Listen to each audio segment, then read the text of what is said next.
Warren Buffett has lived in the same house in Omaha, Nebraska since 1958. He paid $31,500 for it. Today, he's worth north of $150 billion, and he still drives himself to McDonald's for breakfast. Meanwhile, a 2024 survey found that 1 in 3 Americans earning over $100,000 a year describes themselves as living paycheck to paycheck. The same country, the same economy, completely opposite financial realities. And the difference isn't income. Buffett figured out something specific about the relationship between what you own and what you're actually worth, something that most high earners never get shown. And until you see it, the math on your own finances will not add up in ways you can't quite explain. This video is about that mechanism, not budgeting tips, not a savings challenge. The actual structural reason why owning more quietly makes you poorer, and why the people who seem to have less stuff tend to have far more financial breathing room. My name is Alex. If you've ever earned a genuinely good income and still felt like something was silently draining your margin, stay with me, because once you understand how this works, you'll recognize it everywhere. In your home, in your garage, in your monthly statements. You'll finally have a clear explanation for why the numbers haven't been adding up. And more importantly, you'll know exactly where to start. It all begins with something called the second cost. It's attached to everything you own, and almost nobody is accounting for it. Nobody warns you about the second price tag. You see the number on the shelf, you swipe the card, and you think the transaction is done. It isn't. That moment is just the opening bid. The real cost comes later, and it keeps coming, quietly, for as long as you own the thing. There's a name for this. It's called the second cost. And once you understand how it works, you'll start seeing it everywhere. Every purchase you make costs you money twice. The first cost is obvious. It's the number you agreed to. The second cost is everything that comes after. Maintenance, storage, insurance, the mental space the thing occupies, and the one that most people never think to calculate, the opportunity cost. That's the money that could have been compounding somewhere, growing into something, instead of being locked inside an object sitting in your garage. Here's a concrete example. Think about a guy in his mid-30s who works in project management in a mid-sized city and earns around $87,000 a year. A few years back, he bought a Peloton, $1,445 up front. He also signed up for the monthly membership, $32.99 a month, to access the classes. He rode it for about 4 months before it became a very expensive clothes hanger in the corner of his bedroom. Now let's run what that actually cost him. The bike. 12 months of membership he kept paying because canceling felt like admitting defeat. That's roughly $1,840 total in year 1. The bike is still there in year 2 and year 3. I'm still paying the membership. We're now past $3,000 on an object he hasn't touched in over 2 years. But there's one more layer. That $3,000 invested at an average annual return of 7% would have become around $3,450 in just 2 years. It would have crossed $5,000 in 10. He didn't just spend $3,000, he gave up $5,000 for a coat rack. Now multiply that logic across everything you own that you don't actually use.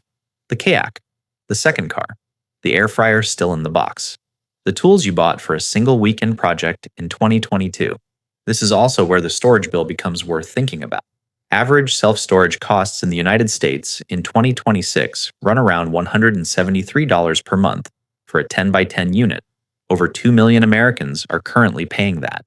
And a lot of them are paying to store things they haven't seen or thought about in years. That's roughly $2,076 a year to delay a decision. You're not storing your stuff. You're paying rent on avoidance.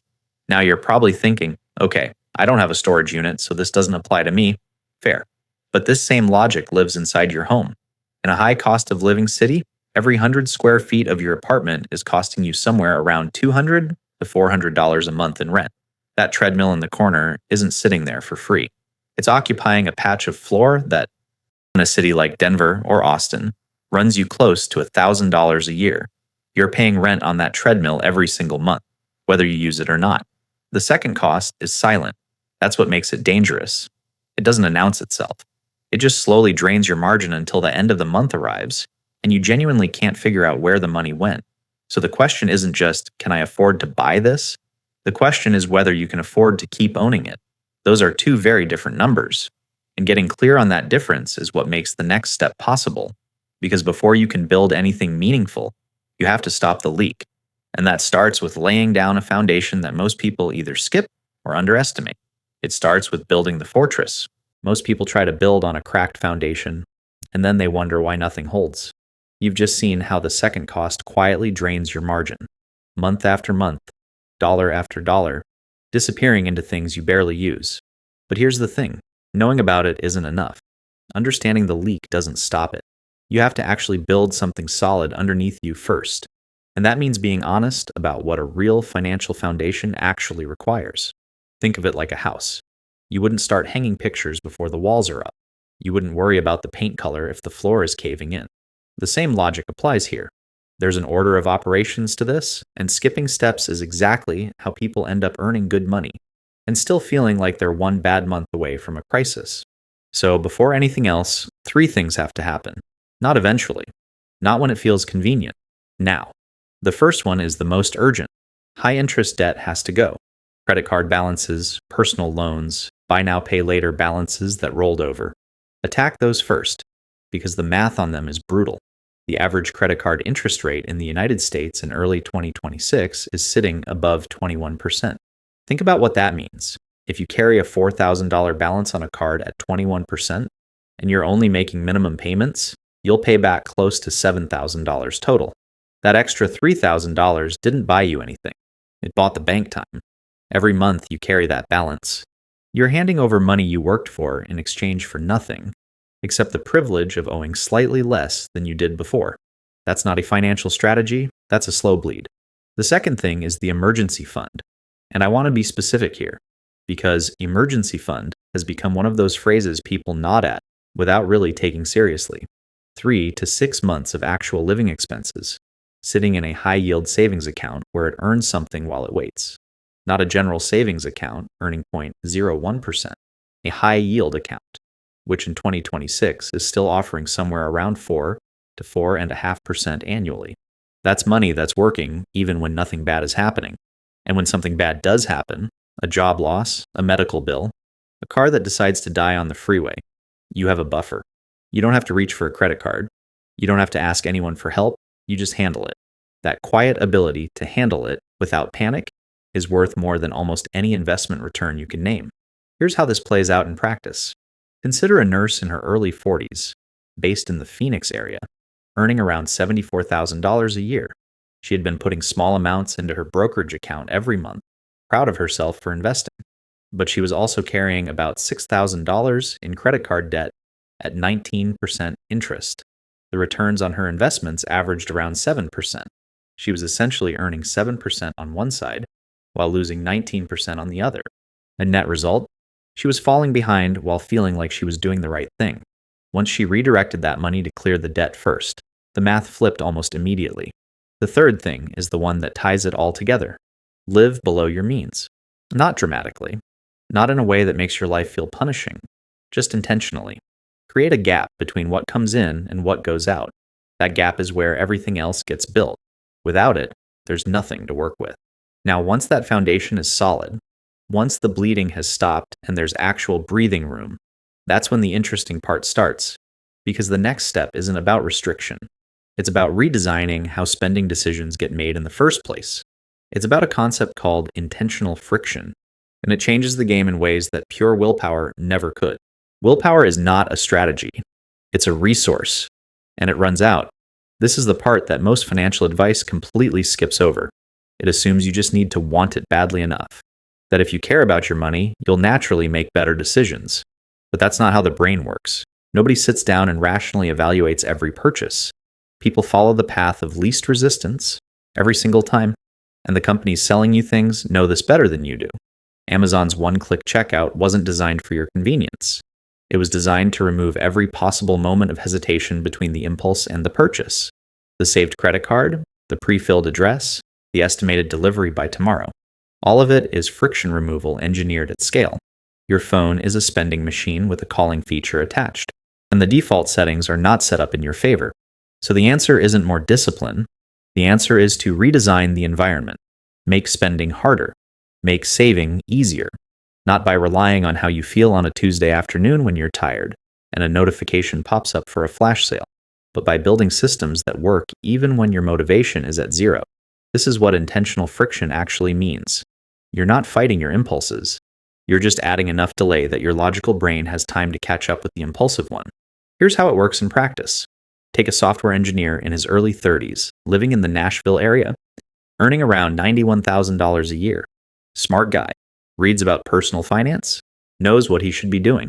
But he was also spending somewhere between $400 and $600 a month on things he couldn't fully account for. Clothing he didn't need, gadgets, random online orders that felt small in the moment. The purchases weren't large, they were just constant. He made 3 changes. He deleted the shopping apps from his phone, he unsubscribed from every retail email list, and he removed his saved payment information from every online store. That's it. No budget spreadsheet, no tracking app, no willpower required. Within 60 days, his discretionary spending dropped by roughly $230 a month. That's $2,760 a year, recovered not through restriction, but through friction. The mechanism is simple. And every barrier you add between the impulse and the purchase gives you a window. Most impulse purchases don't survive a window. Studies consistently show that somewhere between 60 and 80% of online purchases are unplanned. Remove the frictionless path, and a significant portion of those purchases just don't happen. You can layer this even further with a waiting rule. For anything that isn't a genuine necessity, impose a 72-hour pause before buying. For larger purchases above $200, stretch that to 30 days. Write it down if you want, put it on a list, and revisit it when the window closes. You'll be surprised how many things stop feeling urgent once the initial pull fades. The item doesn't change, the feeling does. And look, this isn't about living like a monk. It's not about never buying anything enjoyable. It's about making sure that when you do spend, it's a decision you actually made, not a reflex someone else engineered. Because here's what changes when friction is working. You stop accumulating. And when you stop accumulating, you start looking around at everything you already own with different eyes. That's exactly where the replacement test comes in. A simple but surprisingly confronting question you can apply to everything already sitting in your home. Most people don't have a spending problem. They have a keeping problem. The friction system slows down what's coming in. But what about everything already there? The stuff that accumulated before you had any of these filters in place. The boxes in the closet, the gear in the garage, the gadgets in the drawer that haven't been touched since a different version of your life. That pile has a cost, too. And the replacement test is the cleanest way to find out exactly how much of it you actually value. The question is simple. If this thing disappeared today, would you spend your own money to replace it? Wouldn't you miss it abstractly? Wouldn't it be mildly inconvenient if it were gone? Would you actually open your wallet and buy it again, knowing what you know now about how often you use it, where it lives, and what it's cost you to keep it around? That question cuts through a lot of noise, because most people hold on to things not because they genuinely value them, but because getting rid of them feels like admitting something. That the purchase was a mistake, that the hobby didn't stick, that the version of yourself who bought that item and the version standing in front of it now are not the same person. And that's a harder thing to face than just leaving the box where it is. Here's how this played out for someone worth thinking about. A marketing director in his late 30s, based in the Denver area, earning around $104,000 a year. By any reasonable measure, doing well. But his 2-car garage hadn't fit a car in 3 years. Camping gear from a phase that ended in 2019. A rowing machine. And 2 sets of golf clubs, one of which he'd bought to replace the first set he never used. A wall of storage shelving holding things he genuinely could not identify without opening the boxes. He ran the replacement test on everything. The honest answer, for roughly 70% of what was in there, was no. He wouldn't replace it. He wouldn't even take it for free if someone offered it to him today. So he followed a simple 3-step process. Sell whatever has real resale value. Donate whatever still had useful life in it. Discard whatever remained. Over about 6 weeks, he moved through the whole garage. He sold around $2,300 worth of equipment through local listings and a consignment shop, donated 4 carloads to a local thrift store, and he got his garage back, which in Denver, and where enclosed parking can add anywhere from $100 to $200 a month to a rental value, is worth something concrete. But the more important outcome was quieter than that. He described it as a kind of mental relief he hadn't expected. And that part makes sense. Every object you own occupies a small amount of mental space. The thing you mean to fix, the item you keep meaning to sell, the equipment you feel vaguely guilty about not using. Clear the objects, and you clear a surprising amount of background noise. This is also where upgrade culture deserves a direct conversation, because it's one of the most expensive habits most people have, and almost nobody talks about it in honest terms. The pressure to replace something that still works just because a newer version exists is constant. Your phone still functions. Your laptop still runs. Your car still starts. But the marketing around you is specifically designed to make functional feel like failure. Resisting that pressure consistently over a decade is not a small thing. Run the numbers, and it becomes very clear why.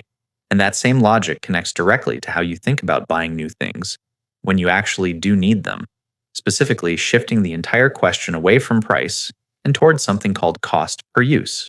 The cheaper option is often the more expensive one. It just takes longer to reveal itself. This is the part where the whole mindset shifts. You've stopped the inflow of things you don't need. You've cleared out what wasn't earning its place. Now, when you do buy something, the question changes. It's no longer just about price. It's about value over time. And the most useful tool for thinking about that is a calculation most people have never actually run: cost per use. The idea is straightforward. Take what you paid, divide it by the number of times you actually use it. That's your real cost. Not the sticker price, not the sale discount, the per use number. And when you start looking at purchases through that lens, a lot of conventional wisdom about cheap versus expensive falls apart completely. Here's the math on something concrete. A civil engineer in his early 40s, based in the Columbus area, needed a quality work bag. He had two options in front of him. Option 1, a $340 leather briefcase, well-made, durable, built to last years. Option 2, an $85 nylon bag, perfectly functional, but not built for heavy daily use. He went with the $85 bag, reasonable on the surface.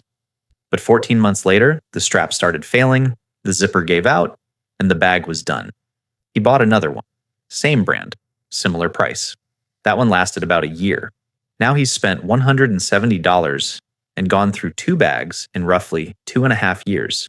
Meanwhile, the $340 bag, had he bought it, would still be in daily rotation, probably for another 5 to 7 years based on how those bags typically hold up. Run the numbers across 5 years of daily use, roughly 1,250 working days.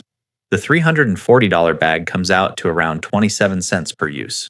The replacement cycle on the cheaper bags, assuming he keeps replacing every 12 to 14 months, lands closer to 7 cents per day, but with ongoing purchasing friction, 2 disruptions, and money still being spent. Not dramatically different per day, but the expensive bag is still going. The cheap one has already been gone twice. Now scale that logic to something with higher stakes. A good winter coat, a quality mattress, work shoes worn 4 or 5 days a week. These are items where cost per use, calculated honestly across real ownership timelines, almost always favors buying better once over buying cheaper repeatedly. The American Consumer Satisfaction Index data consistently shows that durable goods, purchased at higher price points, generate significantly fewer replacement purchases over a 10-year window. And look, this isn't an argument for spending more across the board. That would completely miss the point. The replacement test and the friction system exist precisely to make you buy less. Cost per use is only relevant when a purchase has already passed those filters. When you've confirmed you actually need it, you'll actually use it, and it fits your real life. Then the question becomes, which version earns its place over the long run? There's also a psychological dimension here worth naming. Buying something well-made that lasts changes your relationship with the object. You use it more carefully, you maintain it. You don't feel the itch to replace it. That's the opposite of upgrade culture, and it quietly reinforces everything the replacement test was already building. When you put all of this together, the second cost, the friction system, the replacement test, the cost per use calculation, something larger starts to emerge. The whole framework stops being about managing money and starts pointing toward a completely different definition of what it means to be wealthy. That shift is what the idea of wealth as optionality is really about, and it reframes everything we've covered so far. Nobody grows up dreaming about a high net worth. They dream about what a high net worth makes possible. That distinction sounds small. It isn't, because the way you define wealth determines every financial decision that follows. And most people are operating with a definition that was handed to them by an economy that benefits from their spending, not their freedom. The standard definition goes something like this: wealth is visible. It's the house, the car, the watch, the vacation photo. It's the outward signal that you've made it. And for a long time, that definition felt coherent because those signals were tied to real prosperity. But somewhere along the way, the signals became the goal. People started acquiring the appearance of wealth while quietly hollowing out the substance of it. And the average American household in 2026 carries around $104,000 in total debt, not counting the mortgage. That number includes car loans, credit cards, student loans, and personal debt. A significant portion of that borrowing financed things designed to look like success. Here's a cleaner definition. Wealth is the number of meaningful choices you have. That's it, not the number on your balance sheet in isolation, but what that number actually allows you to do or refuse to do. This is what wealth as optionality means. And once you start measuring it that way, the math on almost every financial decision changes. Think about what real optionality looks like in practice. A financial analyst in her early 40s, based in the Chicago area, had spent 12 years climbing steadily at a firm she'd largely outgrown. The work wasn't terrible. The pay was good, around $118,000 a year, but the environment had become quietly corrosive. Long hours, poor leadership, a culture that had shifted in a direction she didn't respect. She wanted to leave, but she had a mortgage, 2 car payments, and a lifestyle that required every dollar of that income to function. She stayed for another 2 years, not because she wanted to, because she had no margin, zero optionality. Her income was high, and her choices were nearly non-existent. Contrast that with someone earning considerably less, but sitting on 8 months of living expenses and savings, no consumer debt, and a monthly spend well below their income. That person can walk away from a bad situation in 30 days. They can take a lower paying role that offers better work, and they can absorb a gap between jobs without catastrophe. They can say no to the client who makes their life difficult, or the manager who doesn't respect them, or the city they've been meaning to leave for years. That is a wealthy person by any definition that actually matters. The research on this is consistent. A 2025 study from the Brookings Institution found that financial buffer, specifically liquid savings covering 3 or more months of expenses, was one of the strongest predictors of reported life satisfaction among working adults. Not income level, not net worth on paper, accessible, usable money, the kind that gives you room to move. This is also why the simpler your life gets, the more powerful your position becomes. Every commitment you shed, every recurring cost you eliminate, every object you stop maintaining, and widens the gap between what you earn and what you need. That gap is freedom measured in months. The wider it gets, the more choices open up, and the fewer things have leverage over you. And that is the real return on everything covered in this video. Not a number on a screen, not a status signal. The quiet, underrated ability to design your own life on your own terms, and to keep doing it as the terms change around you. That's where we land, and it's the right place to close. So here's what all of this actually comes down to. The people who feel financially secure aren't necessarily earning more. They've just stopped letting their possessions make decisions for them. Every object has a second cost. Every upgrade has a hidden tax. And every dollar trapped in something you don't use is a dollar that can't buy you a choice when you actually need one. The pattern is always the same. Accumulation creates pressure. Pressure shrinks options. Fewer options mean less control over your own life. And that's how someone earning $80,000 ends up feeling more trapped than someone earning $50,000. Start noticing where your money is being held hostage. Not spent, held. The subscriptions are running in the background. The items stored in spaces you're paying rent for. And the upgrades you made to things that were working fine. The gap between what comes in and what you actually need, that gap is the real asset. The wider it gets, the more your life belongs to you. Here's the question worth sitting with. If your income stopped tomorrow, how many months would your current life continue without changing? That number tells you more about your financial position than your salary ever could. There's a deeper layer to this worth exploring, because once you understand how possessions drain your margin, the next question is where that recovered money should actually go, and why most conventional investment advice gets that answer wrong too.